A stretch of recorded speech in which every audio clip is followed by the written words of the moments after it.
طيب، بسم الله الرحمن الرحيم. مبادرة الواحد يورو للسودانيين بفرنسا من منظمة ASF سقية الفاشل. نحن الليلة بدينا يوم الأول في برنامج السوقية لمراكز الإيواء، مراكز النازحين. الآن نحن في مركز الدباخة ومركز البطري، وهم دول المركزين متجاورين، وبشيلوا في المركز الأول فيه 300 أسرة، والمركز الثاني فيه 100 أسرة، يعني ده أبعد 400 أسرة. نحن الليلة نوفر لهم، يعني أول يوم من برنامج سوقيا، نوفر لهم موية تنكر كامل للمركزين. الآن المركز أمامكم وأنتم شايفين المركز.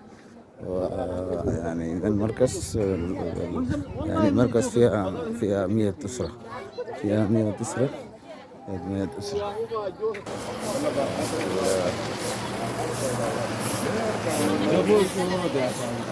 مفروض بروه مويه.